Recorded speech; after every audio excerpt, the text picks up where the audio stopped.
Je vais vous présenter une brève histoire de la pizza. Parmi les défis de la société contemporaine, une énigme entière de la science et grande source d'inspiration pour bon nombre de chercheurs peut s'annoncer ainsi. Combien de pizzas doit-on acheter selon le nombre de convives? Et il est temps de faire le point sur l'histoire de ce beau problème, ainsi que sa prospective. Alors, c'est Grosso Rato, le mathématicien personnel de Marco Polo, dont la biographie en 5 volumes sur ses problèmes sentimentaux est encore sous presse, qui a posé pour la première fois cette question fondamentale. Ce document, où il croit démontrer ce qui deviendra la célèbre conjecture de Rato, toute histoire d'amour finit mal en général, sauf pour n égale 2, bien sûr, a inspiré la combinatoire des groupes jusqu'à la preuve par Rita et Mitsuko à la fin du siècle dernier. Rappelons qu'il a été établi que la preuve originale était fausse, car on n'a pas le droit d'écrire dans la marge. Au passage, notons que c'est bien au professeur Rato que l'on doit également la formule du temps de cuisson des pâtes, encore en vigueur chez Barilla. Même si la toute première ébauche proposée peut de nos jours paraître bien naïve, il faut reconnaître qu'elle a constitué la pierre angulaire de la théorie.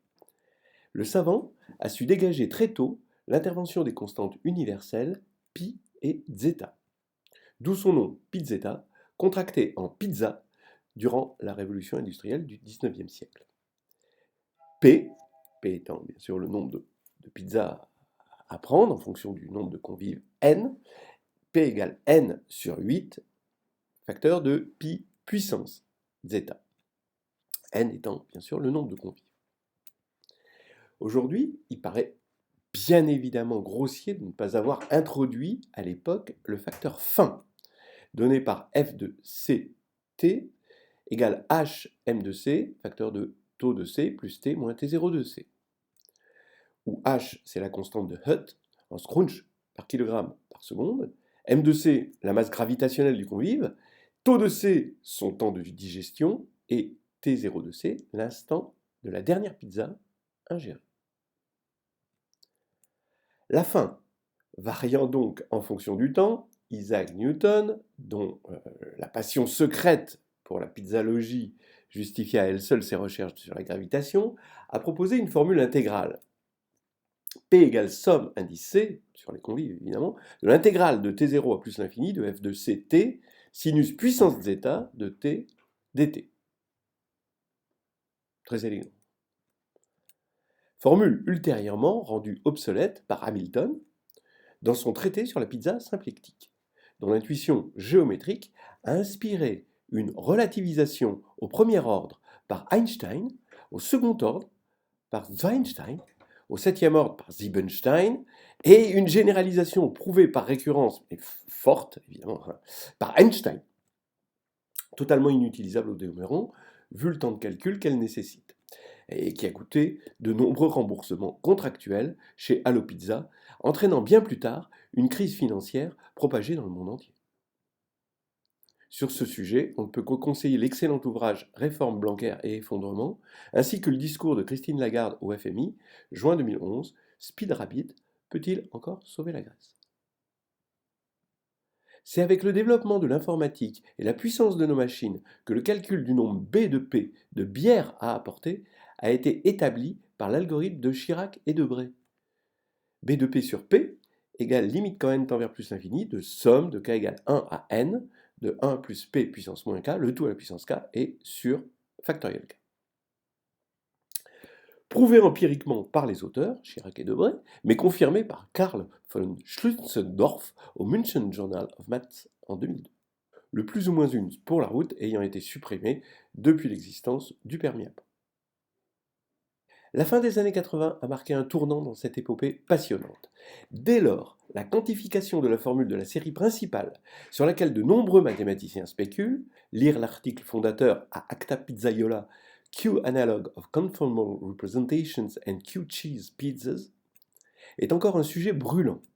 Et plus encore, depuis le projet de loi du gouvernement prévoyant de faire passer au 49.3 la constante de Planck à 0,64, afin de compenser le manque à gagner de la réforme de l'USF par effet tunnel.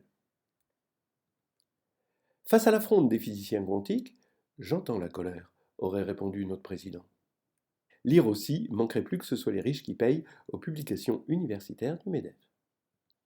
En dépit de tout ce qui a été dit sur la déformation quantique, toutes les sommités s'accordent à penser que celle-ci a permis la première approche convaincante de la conjecture d'Imatumi dans Pinot Space with Quantum Deformation, qui stipule que le second groupe de cohomologie d'un espace de disque un fromage est de dimension 11.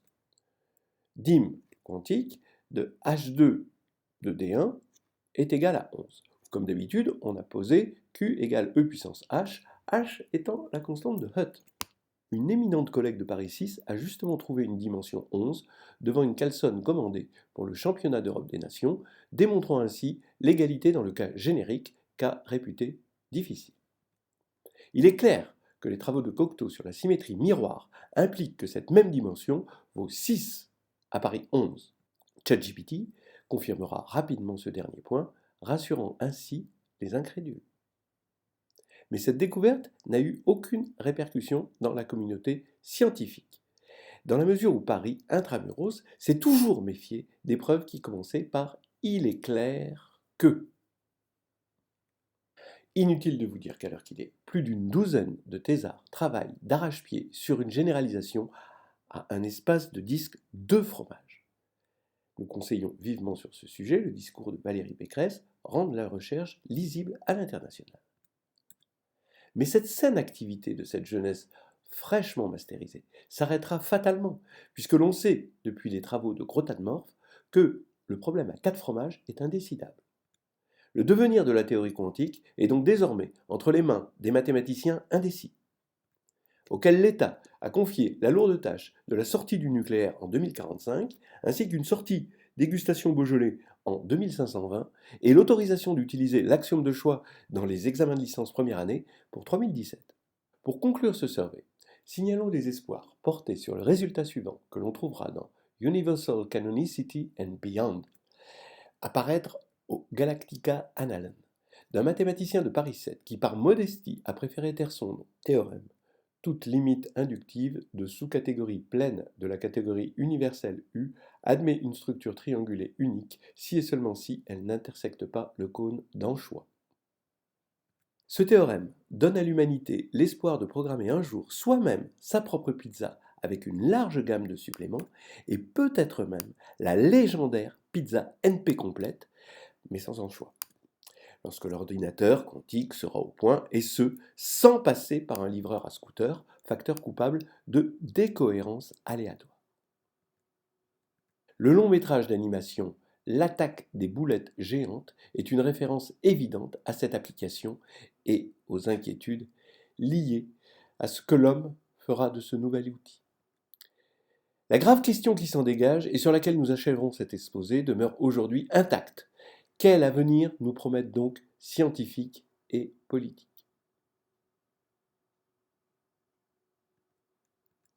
Voilà, nous étudierons dans la vidéo suivante le nombre d'œufs à mettre dans une omelette selon le nombre d'invités. Aussi, nous spéculerons bientôt sur une loi de différence d'âge à respecter dans le couple afin d'éviter les débordements outranciers constatés régulièrement au Festival de Cannes.